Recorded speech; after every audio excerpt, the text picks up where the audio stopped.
Dice en Hechos capítulo 6 que en aquellos días, como creciera el número de los discípulos, hubo murmuración de los griegos contra los hebreos, de que las viudas de aquellos eran desatendidas en la distribución diaria. Entonces los 12 convocaron a la multitud de los discípulos y dijeron: no es justo que nosotros dejemos la palabra de Dios para servir las mesas.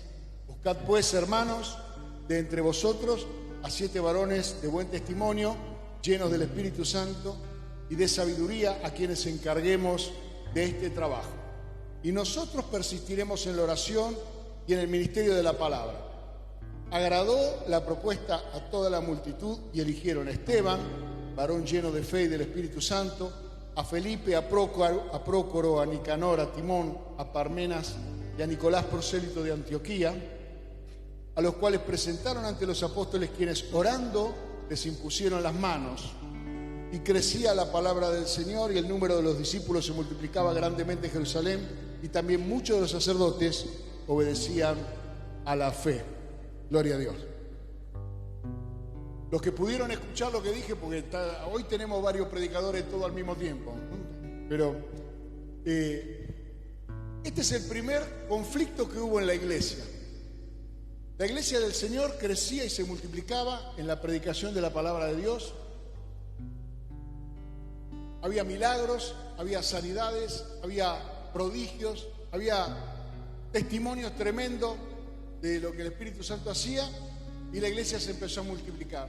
Y el primer conflicto que se produce en la iglesia del Señor es por falta de colaboradores, falta de atención, o tal vez porque de alguna manera los 12, interesante, acá hay una cosa muy importante que no tiene que ver exactamente con esto, pero que es muy importante decir.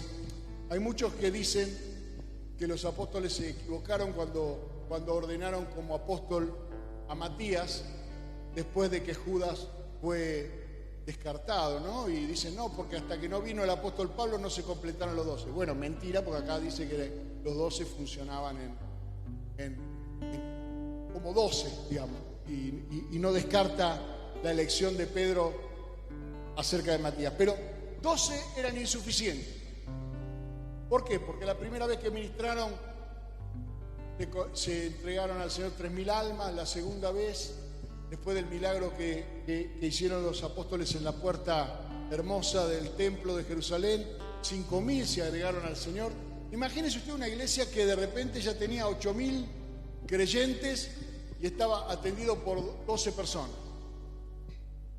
¿Cómo no iba a haber conflicto? Era claramente que iba a haber conflicto. Entonces, los discípulos, escuchando que había murmuraciones, que había discusiones, sobre todo en los tiempos de la fiesta judía, los judíos iban 3 veces al año a Jerusalén, en la Pascua, en la fiesta de los tabernáculos y en el Pentecostés, y entonces venían de todas las ciudades ajenas a Jerusalén. Entonces aquí hace una distinción Lucas y dice los griegos y los hebreos, pero se está refiriendo a quienes eran los que estaban permanentemente en contacto con los discípulos y quienes venían de lejos, que no recibían la misma atención en el reparto de alimentos y de asistencia. Y podían haberse quedado ahí, digamos así, de repente reprender a los discípulos, que a ver quién es el que murmura, vamos a disciplinarlo, vamos a tomar medidas. No hicieron eso, sino que involucraron al pueblo para que el pueblo sea parte de la solución. Porque nosotros somos el cuerpo de Cristo, somos parte de la solución, no somos clientes de la iglesia. Nosotros no venimos a recibir un servicio como aquella persona que tiene un carnet de la Mutual y dice, bueno, vengo, yo doy el diezmo y entonces tengo que recibir este servicio, me tienen que orar, me tienen que predicar la palabra, tienen que asegurarse de que haya luz en la iglesia, que funcione el sonido, que no haya calor en verano y que no haga frío en invierno. No es así. Acá hay una primera demostración del significado de lo que es ser un miembro de la iglesia, estar del lado de la solución. Eso es realmente amar al Señor y amar al cuerpo de Cristo. para solucionar los conflictos que puede haber, no para profundizar, no para generar partidismos y divisiones. Pero para eso la solución era que haya gente dispuesta a servir. Y tenían que tener 3 características. Tenían que ser llenos del Espíritu Santo y de sabiduría, y tenían que tener buen testimonio. Por lo tanto, no eran personas desconocidas, porque la congregación de alguna manera los conocía bien. Y leemos después más adelante en Primera de Timoteo, en el capítulo 3,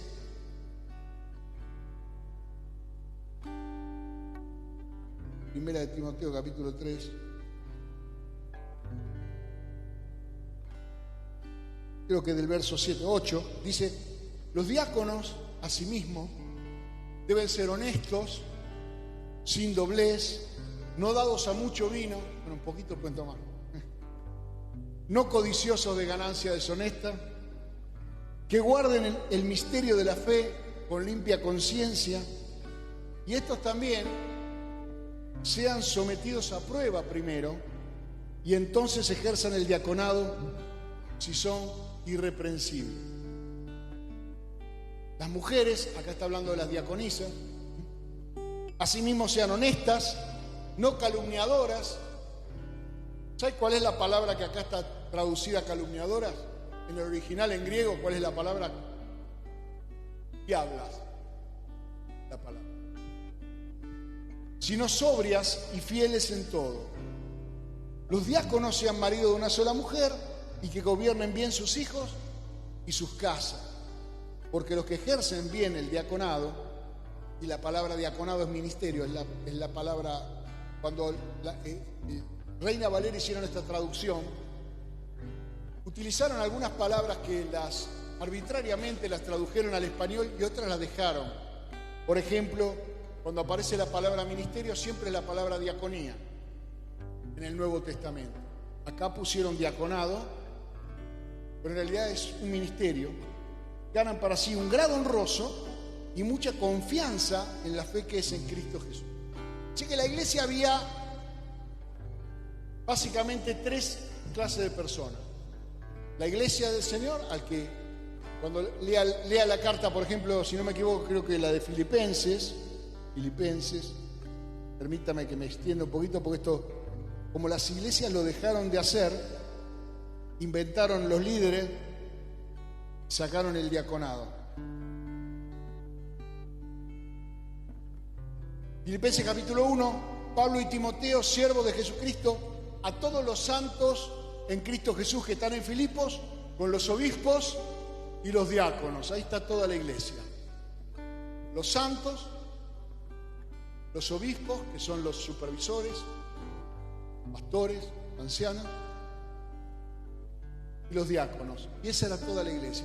Así que en la iglesia había personas que supervisaban la tarea del Señor, el crecimiento de la obra, la predicación de la palabra y la oración, la doctrina. Luego estaban los diáconos, que eran los que servían, es decir, los que hacían tareas complementarias para facilitadores de la tarea apostólica, facilitadores de la tarea que significa predicar la palabra, congregar a las personas, que las cosas estén en condiciones para que no haya murmuraciones, ni disputas, ni contienda, y los santos. Amén. Por lo tanto, nosotros estamos completamente convencidos de que este modelo no pasó de moda. Si bien hay un montón de doctrinas que se han introducido en los últimos años, yo diría a partir de la década del 90, todo el tema que tenía que ver con el significado del liderazgo, bastante distorsionado, porque utilizaban algunos modelos que son más bien de carácter mundano, no son del estilo del Espíritu Santo de Dios. Se había perdido el ministerio del diácono. Hagan la prueba, visiten una iglesia y pregunten quiénes son los diáconos. Casi no hay. No, yo soy el líder de alabanza, yo soy el líder yo soy el administrador. Hay diaconía. Nosotros no tenemos esa idea. queremos respetar el modelo original, queremos reconocer a aquellos hermanos que nos están ayudando, o sea, que ya han comprobado que están sirviendo, que tienen sabiduría para servir, que tienen el Espíritu de Dios y que tienen un buen testimonio, para que crezca el número de colaboradores y la obra del Señor tenga suficiente columna para sostener lo que queremos edificar. Por eso hoy vamos a reconocer, hoy vamos a ordenar 4 diáconos más, que son Sebastián y Carolina, y Leo y Pamela. Así que vengan aquí, vamos a orar por ustedes.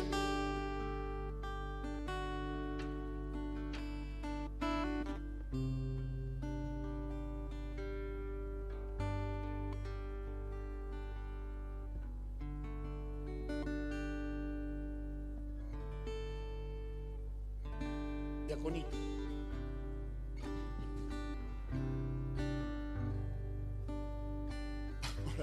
Así, si me quiere ayudar, póngase de pie, por favor. Tienda las manos. Yo también fui diácono. O sea, viví 4 años sirviendo al Señor, pastoreando una obra, y me ordenaron diácono después de pastorear la obra 4 años. Y al año siguiente se dieron cuenta que era pastor. Pero bueno, son decisiones que se toman en conjunto, no es una decisión que uno toma en soledad. No gana de levantar un diácono. No, es algo que mueve el Espíritu Santo de Dios. Y cuando más activemos a aquellos hermanos que tienen un llamado, más rápidamente vamos a ver un crecimiento de la obra, un crecimiento de la predicación del Evangelio, y también poner en marcha los dones. Porque usted sabe que Felipe era uno de los diáconos, hizo una revolución en Samaria, y Esteban hizo una revolución, le fue mal, ¿no? Pero hizo una revolución predicando el Evangelio en Jerusalén.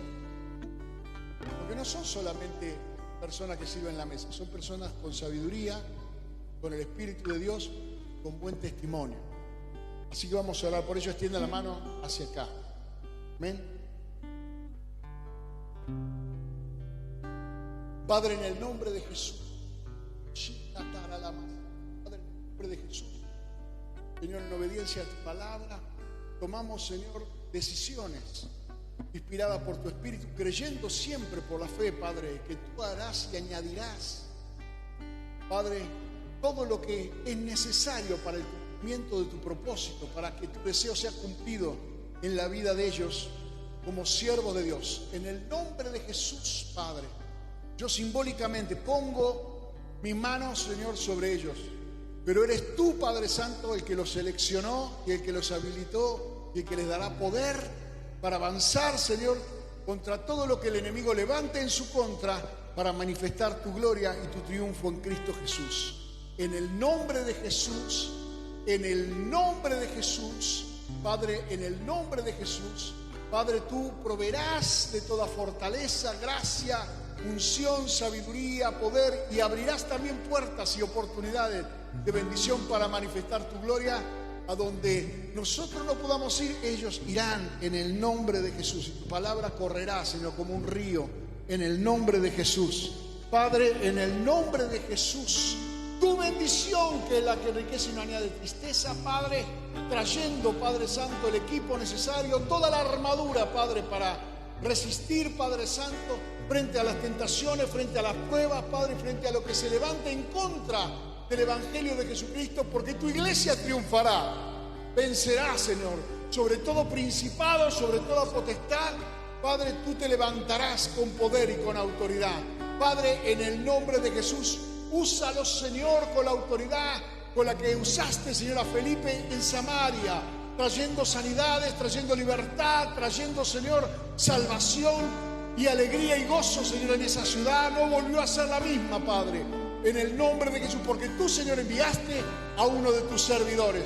Padre, en el nombre de Jesús lo bendecimos, Señor, y confiamos en tu sabiduría y en tu elección para darle, Señor, todo lo que necesitan para el cumplimiento de tu propósito en ellos porque tú, Señor, que eres el que da, Padre Santo, oh rebasica la mastaya mai para aquí a la mai, checa la batandire masai, pa aquí a la mai. Tú atiendes al humilde, Señor, y al soberbio lo miras de lejos, Padre Santo, y tú cumplirás el propósito en ellos, en el nombre de Jesús.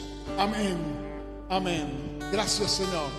Amén. Dele un aplauso al Señor, que esto es muy lindo. Gloria a Dios.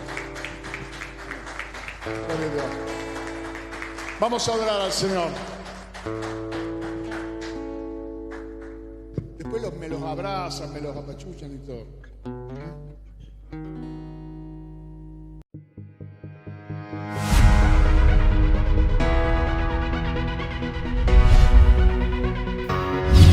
Venga tu reino, que sea lo que vos decís lo que ocurra sobre mí. Tenemos a Jesucristo como Señor. Que Dios lo está llamando a usted hoy.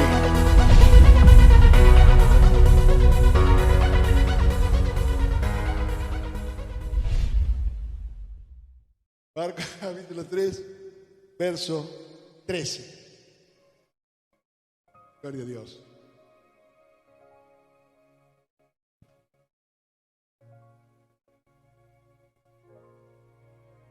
Dice este pasaje de Marcos, después, hablando de Jesús, subió al monte y llamó así a los que él quiso y vinieron a él, y estableció a 12 para que estuviesen con él y para enviarlos a predicar y que tuviesen autoridad para sanar enfermedades y para echar fuera demonios. Vamos a leerlo otra vez, más despacito. Después, está hablando de los principios del ministerio de Jesús.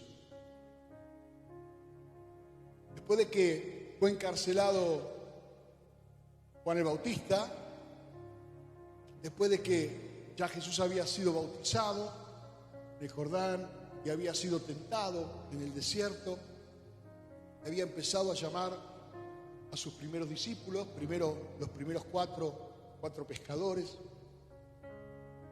y el resto que Jesús fue llamando. Algunos se invitaron entre ellos, Andrés, Felipe, Natanael. Estableció, es decir, estuvo en el monte orando, y cuando él bajó, estableció a 12 para que estuviesen con él. ¿Qué significa establecer? Establecer significa hacer estable. Establecer y estabilizar tienen la misma raíz. Es decir, una de las cosas interesantes de dejar de ser un simple creyente para convertirse en un discípulo del Señor es establecerse. Nosotros decíamos, en la iglesia donde yo me congregué por mucho tiempo, consolidarse, ¿no? Como si los creyentes fueran líquidos, que había que solidificarlo, porque los líquidos se te escapan, se te escurren. Así que estaba bastante bueno el concepto. Pero básicamente la diferencia entre un simple creyente que está buscando por su necesidad una palabra, una asistencia, y empieza a estar en condiciones para poder ser útil, para poder cambiar de ser simplemente un asistido, convertirse en un asistente, debe estar sólido, debe estar establecido, debe ser una persona estable. Es decir, si lo dejas en algún lugar, cuando volvés, el tipo está ahí, donde vos lo dejaste. Y dice que él llamó a los que él quiso. Muchas veces nosotros tenemos el concepto equivocado de voy a buscar una iglesia, Hay un montón de creyentes. De repente, hace unos meses atrás, finalizando un culto aquí, apareció un hermano que se congregaba con nosotros cuando nosotros estábamos en Ponte al 3700, y el hermano vive acá a una cuadra. Cuando nosotros estábamos en Ponte al 3700, él se congregaba con nosotros. Ahora que nos mudamos acá a una cuadra, viene y me dice: estoy buscando una iglesia. Digo: ¿la encontraste? Porque si no me equivoco, esta es una iglesia. ¿Por dónde la buscaba? Le digo: porque acá hay una, por las dudas. ¿Qué es eso? Estoy buscando una iglesia. ¿Qué es eso? Estoy buscando una iglesia. Es una cosa muy moderna, muy novedosa.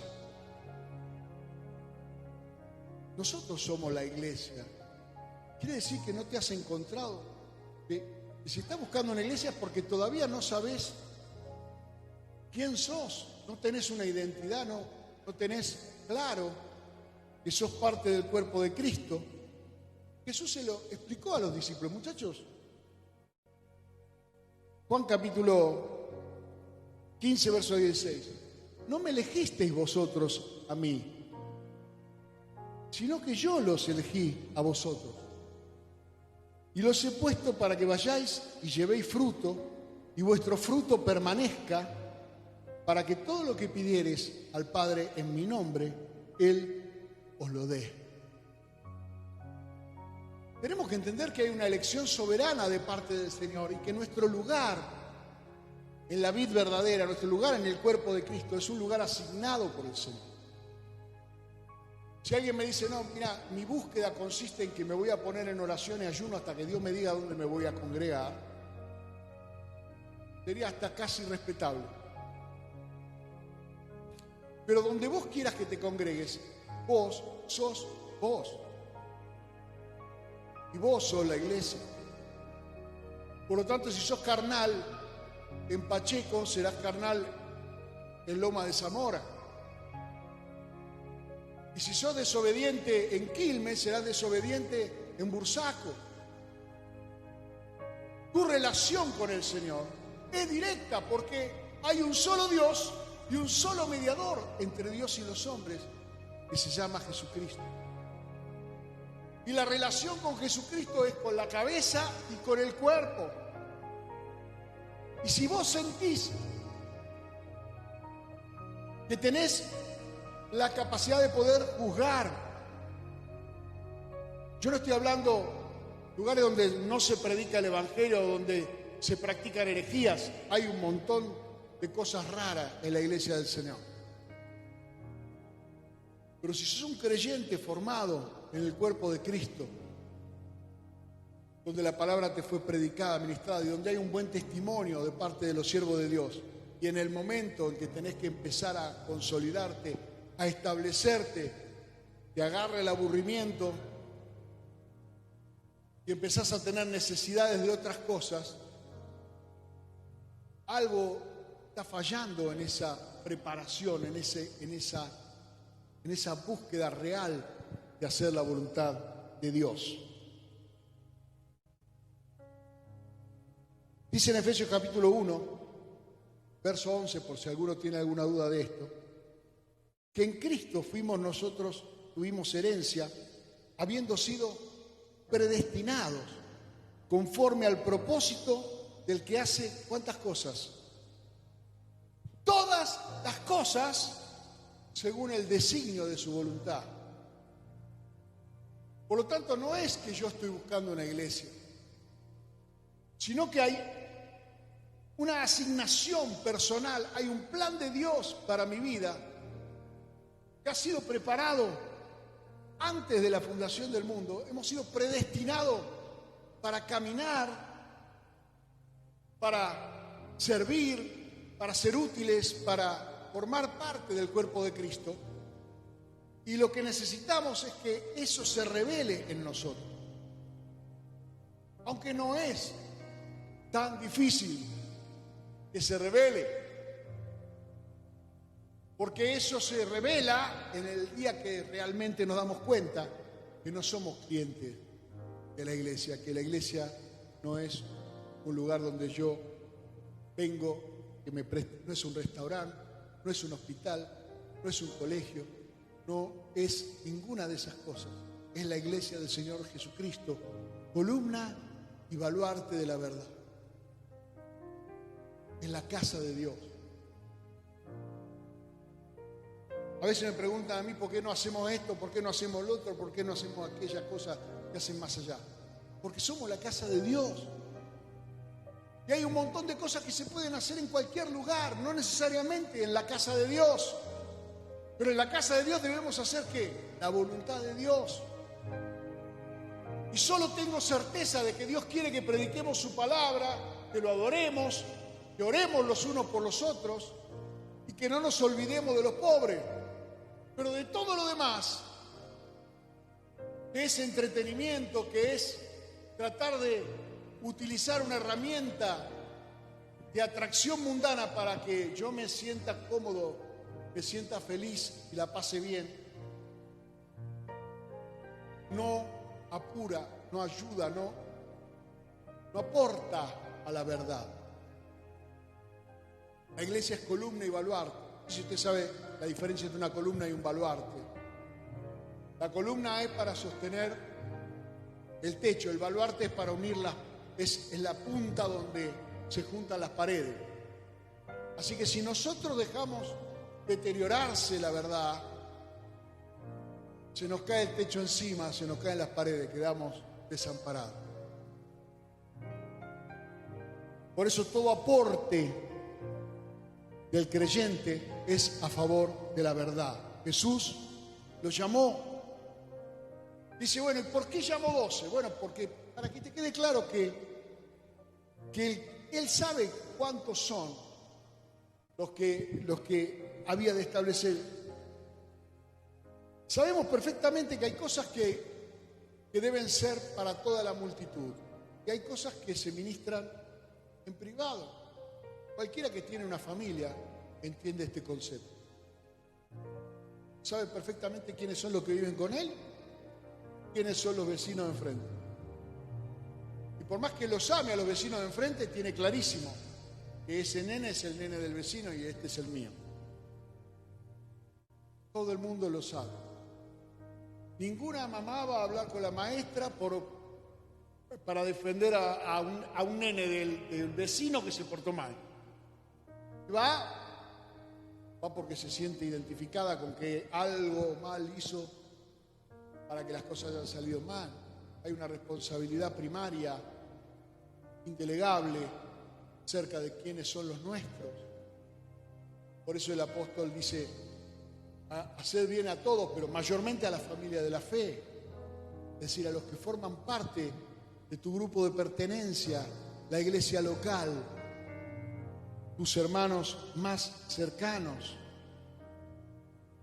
Jesús dijo, hay muchos que son llamados, Mateo capítulo 22, 14. 5.000 comieron un día, 4.000 comieron otros. Pero él con quién tenía intimidad?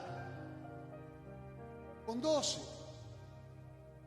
Y aún había 3 con los cuales tenía una relación mucho más profunda que con los 12. Con Pedro, Jacobo y Juan participaban de más cosas. Pedro está clarísimo, porque Pedro era imposible dejarlo afuera, ¿no? Por su carácter sanguíneo, su temperamento. Pero los otros eran los que Jesús quería que estuvieran con él.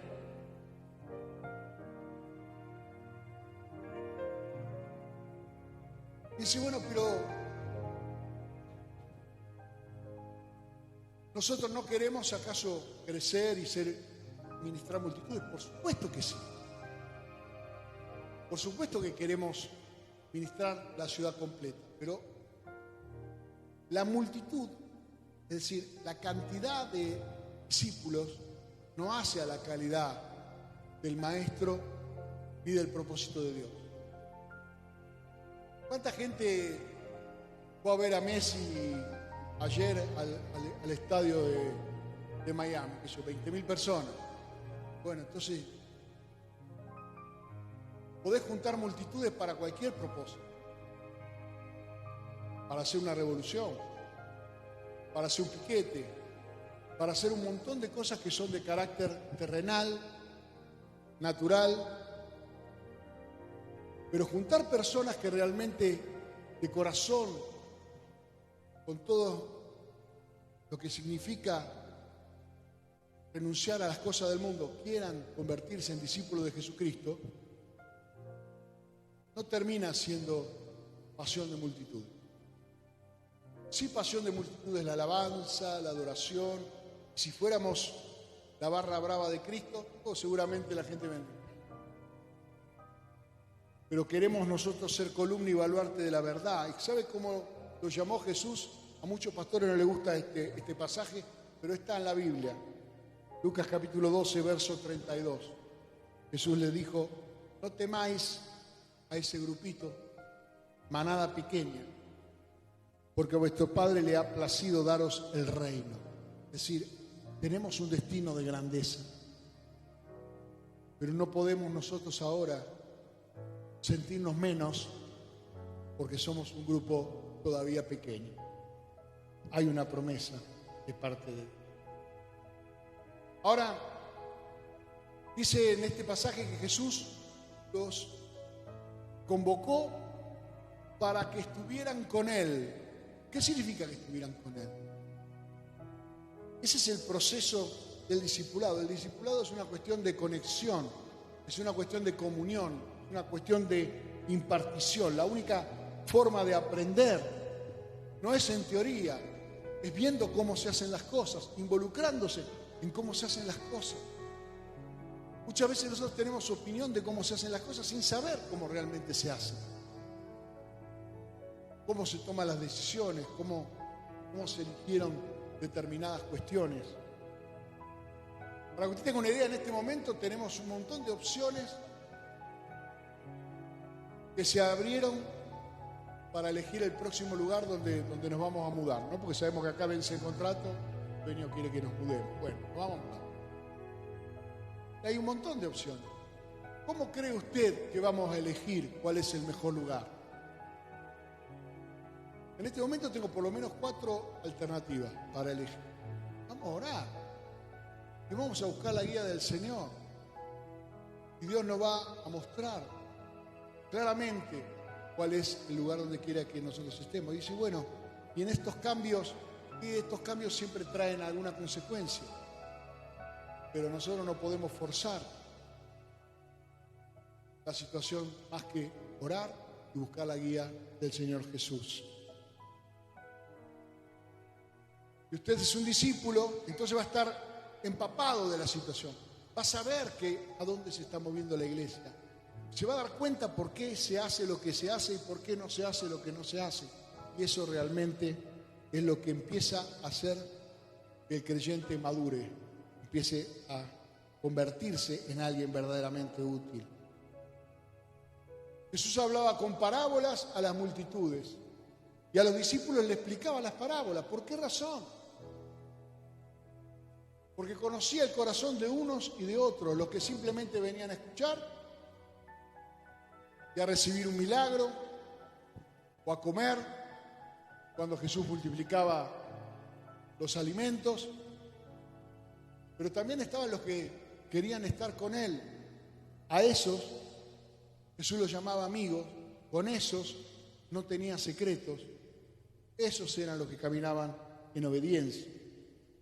Mateo capítulo 13, verso 11, Jesús le dijo: a vosotros os es dado saber los misterios del reino de Dios, mas a ellos, a la multitud, no les es dado.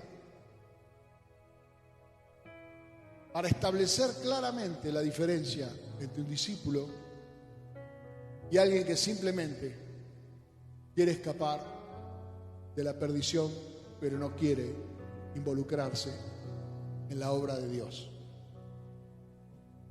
Y esto dice, ¿y por qué Jesús hacía esto? No, esto fue siempre así. El Salmo 25 dice en el verso 14, la comunión íntima del Señor es con los que le temen y a ellos hará conocer su pacto. A los que tienen comunión íntima, a los que tienen amistad, a los que realmente están en una búsqueda, no simplemente buscando un beneficio, sino buscando que la obra del Señor se complete aquí en la tierra. Y luego dice, para enviarlos a predicar, ¿no? Volvemos a leer, dice, estableció 12 para que estuviesen con él y para enviarlos a predicar. Está claro, hermano, que usted tiene que predicar el Evangelio. Usted tiene que dar testimonio de la salvación. Habiendo tenido usted la vía de escape, habiendo tenido usted la salida para escapar de la condenación, no abrir este camino a los que están en necesidad, es mezquino, es egoísta, es irresponsable. La predicación del Evangelio es un acto de amor. Sabemos que la gente, muchas veces cuando nosotros le hablamos del Evangelio y de arrepentirse de pecados, se va a ofender. Y que es necesaria la humildad para reconocer que uno está queriendo y no pudiendo porque no tiene la ayuda de Dios en el orgullo, en el egoísmo. Y la predicación del Evangelio va a tocar esos rincones del alma. ¿Vos qué me querés decir? ¿Que yo soy un pecador? No, yo no te quiero decir nada. La Biblia dice. Fuera por mí yo no te diría nada, pero tengo la obligación de decir, de predicarle el Evangelio a toda criatura, que el que creyere y fuere bautizado será salvo y el que no creyere será condenado. Contaba un pastor amigo, pastor hace muchos años atrás, que había una hermana que hacía la limpieza en la casa de un abogado, joven, y este muchacho tenía muchos problemas. Y la hermana le decía, tenés que venir a la iglesia, tenés que aceptar a Cristo. Yo decía, ¿pero por qué tengo que...? Porque la Biblia dice que no creyere será condenado. Y otra vez, no, pero la Biblia dice que el que no creyere será condenado. El tipo era abogado, así que sabía perfectamente lo que significaba ser condenado. No sabía demasiado de la Biblia esta hermana, pero ese versículo de Marcos, capítulo 16, lo tenía clarísimo. Que no cree está condenado. Y así finalmente este joven dijo, bueno, ¿será que me pasa todo lo que me pasa? Estoy condenado. Y le dio una oportunidad al Señor Jesucristo. Y fue salvo él, fue salva toda su familia. Que no era tan importante el mensaje, sino el corazón con el que el mensaje fue. Me contaban de otra hermana que venía en el tren leyendo la Biblia, y frente a la hermana había un sacerdote católico, sacerdote romano, y la vio que leía la Biblia, y como en la Iglesia Católica está esa idea de que la Biblia no la entendemos si no es con el sagrado magisterio de la Iglesia, entonces el cura la quiso gastar, le quiso hacer un chiste. Dijo, ¿qué está leyendo, hermana? Estoy leyendo la Biblia. Ah, tengo una pregunta. Dijo, si todos los hombres importantes tienen su calle, su avenida, su barrio, su ciudad, ¿no? San Martín, Belgrano, Sarmiento. ¿Por qué Jesucristo no tiene ninguna calle, ninguna avenida? Bueno, porque los otros están muertos y Jesucristo vive, y le dijo.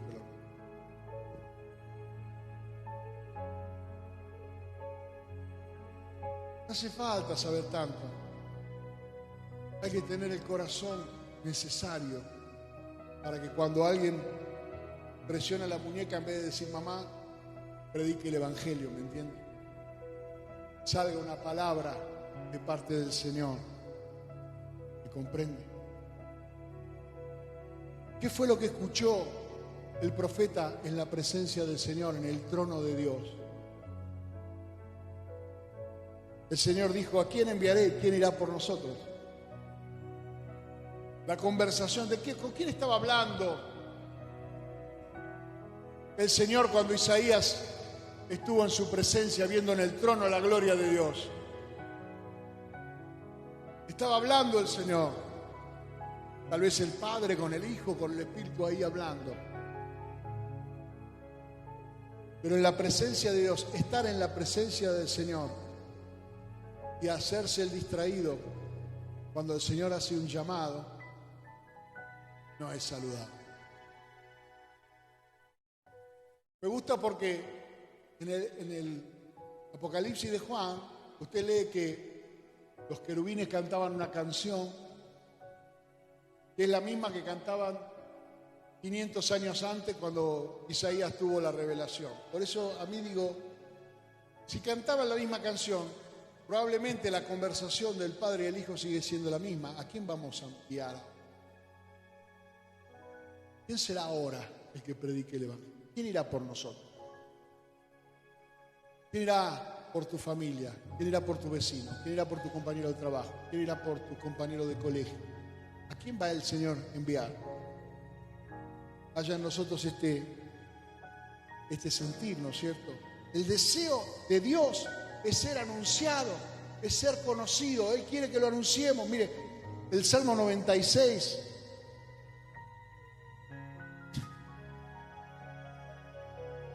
Qué sonido glorioso ese. Hay vida, amén.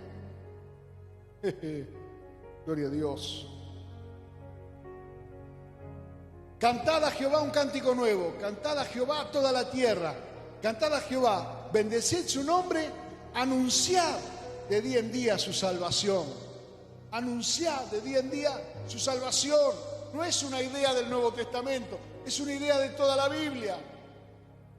Proclamad entre las naciones su gloria, en todos los pueblos su maravilla, porque grande es Jehová y digno de suprema alabanza, temible sobre todos los dioses, porque todos los dioses de los pueblos son ídolos, pero Jehová hizo los cielos. Alabanza y magnificencia delante de él, poder y gloria en su santuario. Tributad a Jehová, familias de los pueblos, dad a Jehová la gloria y el poder. Dad a Jehová la honra debida a su nombre. Traed ofrenda, venid a sus atrios, adorad a Jehová en la hermosura de su santidad, temed delante de él toda la tierra, decid entre las naciones, Jehová reina. También afirmó el mundo y no será conmovido, juzgará a los pueblos en justicia. Alégrense los cielos, gócese la tierra y brame el mar y su plenitud, regocíjese el campo y todo lo que en él está. Entonces todos los árboles del bosque rebosarán de contento delante de Jehová que vino, porque vino a juzgar la tierra, juzgará al mundo con justicia y a los pueblos con su verdad. No es una idea religiosa del Nuevo Testamento. Dios quiere ser anunciado en su gloria, en su majestad, en su poder. Dios quiere que nosotros ejerzamos esa autoridad. Dice en Mateo 18:10, mirad que no menospreciéis a uno de estos pequeños, porque os digo que sus ángeles en los cielos ven siempre el rostro de mi Padre que está en los cielos, porque el Hijo del Hombre ha venido a salvar lo que se había perdido. A salvar, así como estábamos nosotros recontra perdidos. Él vino para eso, a cumplir su propósito, y Él sigue buscando a quien salvar. Lucas capítulo 19, verso 10 dice, porque el Hijo del Hombre vino a buscar y a salvar lo que se había perdido. Pero para eso necesitamos acompañar este mensaje con tres cosas. La primera, autoridad. Si no somos un religioso más, un escriba, un fariseo, un doctor de la ley. La diferencia de Jesús era que Él enseñaba con autoridad. Y aquí dice que Él les dio autoridad a los discípulos. Y nosotros tenemos que recibir de parte del Señor autoridad. Jesús dijo, de cierto os digo que el que en mí cree, las obras que yo hago, Él las hará también. Y aún mayores hará, porque yo voy al Padre y nosotros del Padre hemos recibido la promesa de autoridad, la investidura de poder que habla Lucas capítulo 24.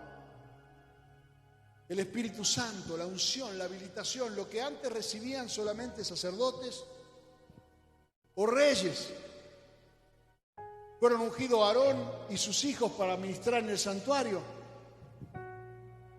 Y eran ungidos los reyes. Bueno, hoy nosotros tenemos la unción del Santo para interceder por las necesidades de los hombres y para gobernar con la autoridad del reino de Dios, echando fuera demonios, haciendo que el cielo intervenga, irrumpa en la tierra con poder, acompañando el testimonio de la palabra de Dios. El Espíritu de verdad, del cual el mundo no puede recibir porque no lo ve ni lo conoce, pero vosotros lo conocéis porque mora con vosotros y ahora estará en vosotros. La diferencia es que en el pasado muy pocos hombres tenían esta experiencia, pero en los posteriores tiempos el Señor derrama su Espíritu sobre toda carne, así que cualquiera que realmente busca al Señor ha sido predestinado para ser lleno de poder y para ser usado por el Espíritu de Dios. Y eso significa que cuando prediquemos el Evangelio para la salvación del alma, debemos también tener nuestra mirada en la necesidad del cuerpo, porque vivimos dentro de un cuerpo. Y no es ninguna bendición estar enfermo, ni es ninguna bendición tener hambre, ni es ninguna bendición no tener un techo sobre tu cabeza. Por eso no solamente debemos predicar el Evangelio, sino también debemos orar por los que están enfermos, porque estas señales seguirán a los que creen. Pondrán la mano sobre los enfermos y sanarán. Mire, hermano, si usted cree, no puede dejar de orar por el que está en necesidad. No importa si usted no está habilitado con el super carnet de sanador milagroso, no existe eso.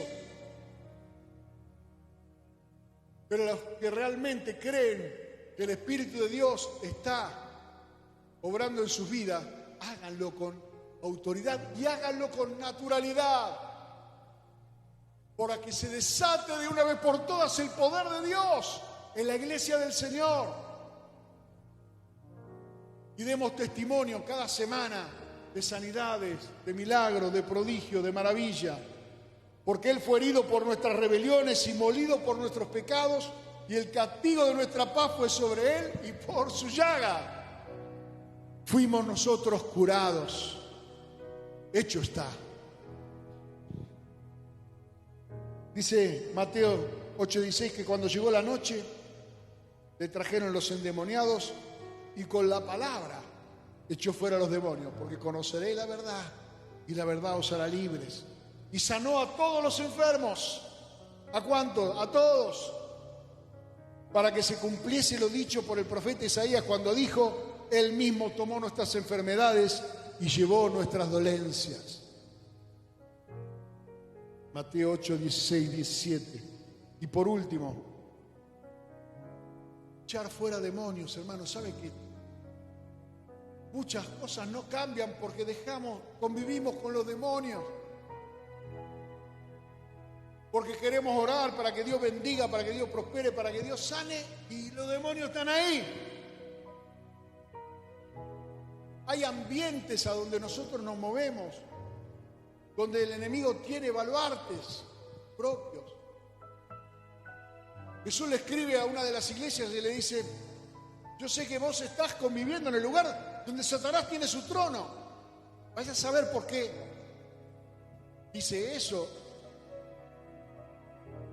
Una ciudad particularmente elegida por el diablo para poner tu cátedra en ese lugar. Usted sabe, la palabra cátedra es trono. Catedral es un lugar donde se pone tu trono.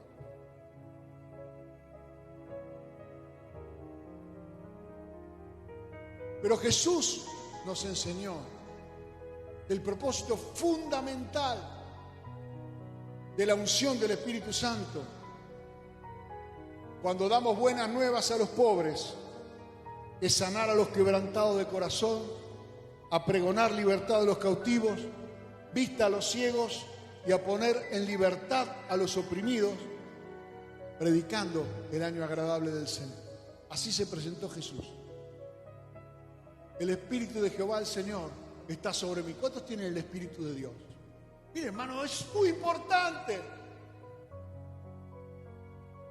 Dicen que hay 2.000 millones de cristianos en el mundo. De los 7.000, más o menos un tercio de la población mundial es cristiano. Pero yo le pregunto, de todos esos, ¿cuántos son realmente llenos del Espíritu Santo de Dios?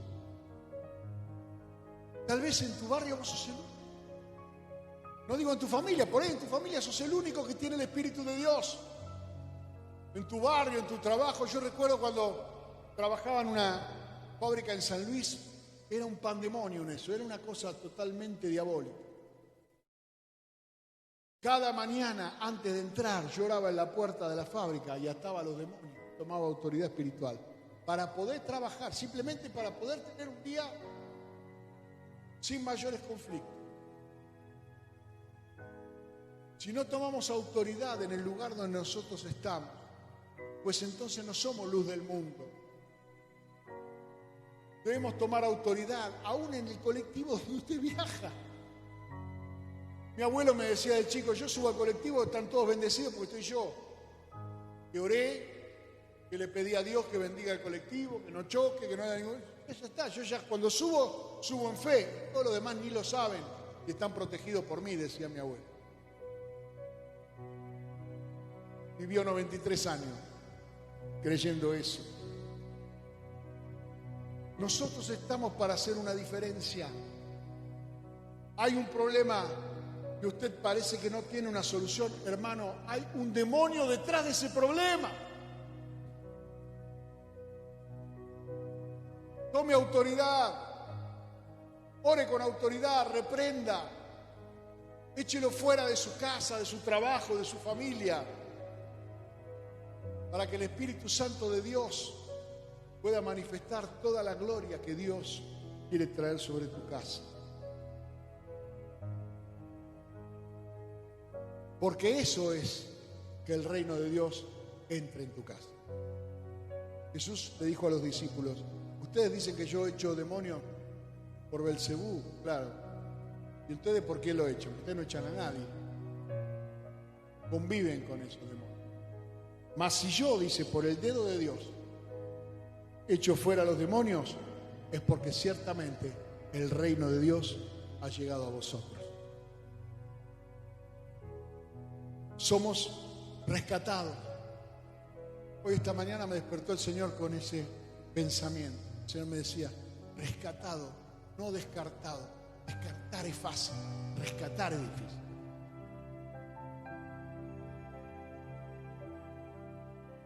Mire, descartar es fácil.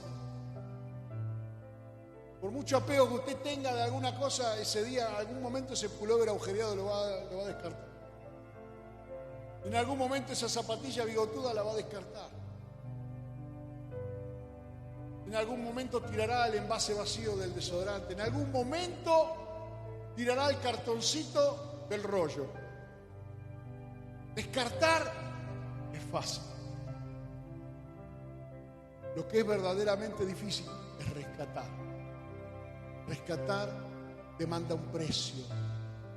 Y ese precio fue pagado con sangre.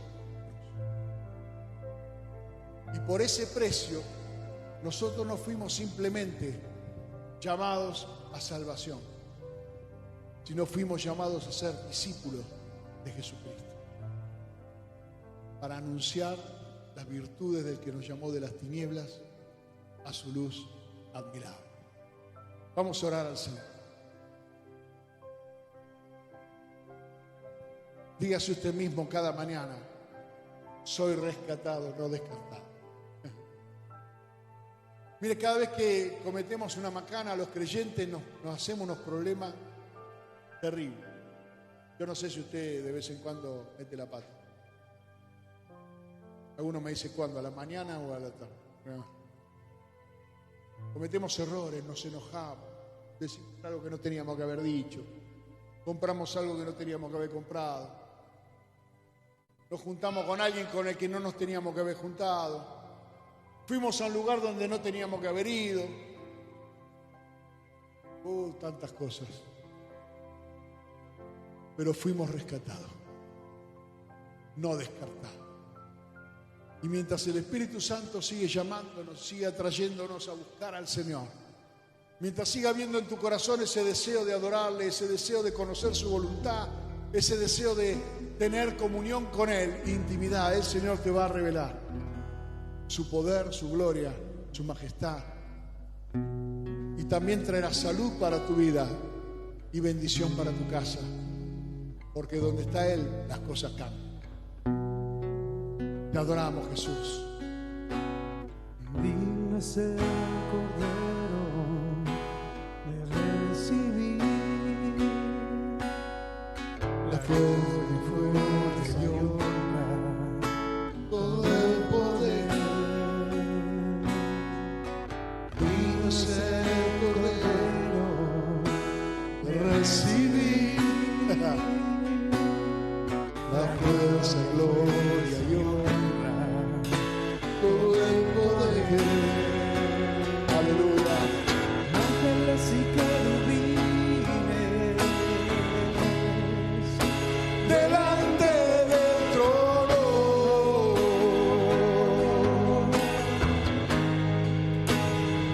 y una nube de gloria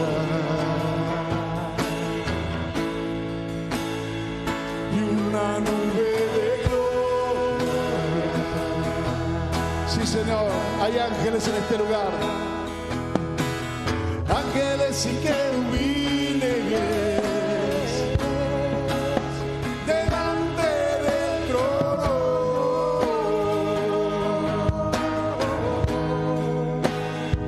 y una nube de gloria y una nube de gloria. tú eres santo, Tú eres santo, santo, santo, santo.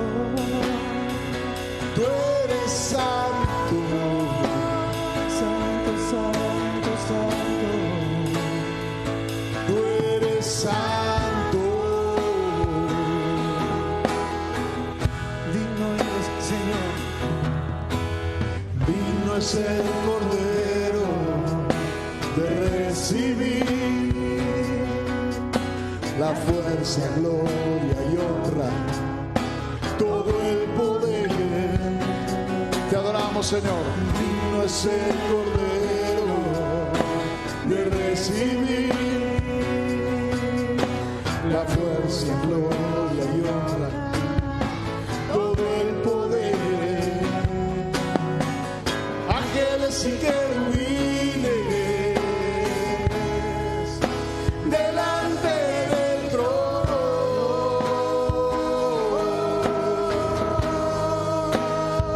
y una nube de gloria. Sí, Señor, tu presencia en este lugar y una nube de gloria.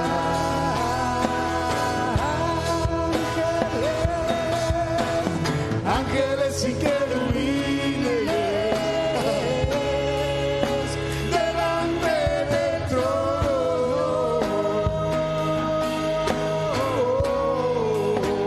y una nube de gloria y una nube de gloria. Tú eres santo. Damos gloria al Señor en esta noche porque Él está aquí en este lugar. Y hay autoridad del cielo para salvación, para libertad, para sanidad.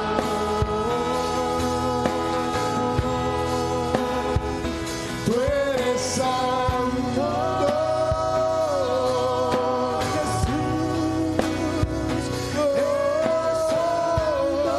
tú eres santo, Señor. Tú eres santo.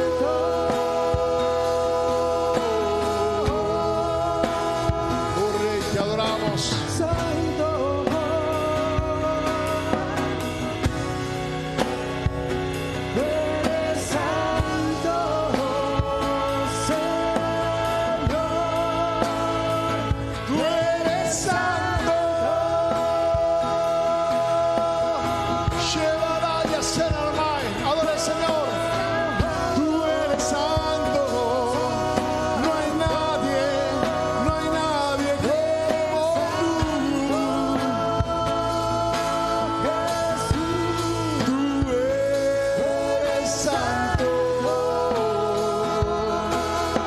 Santo es el Señor.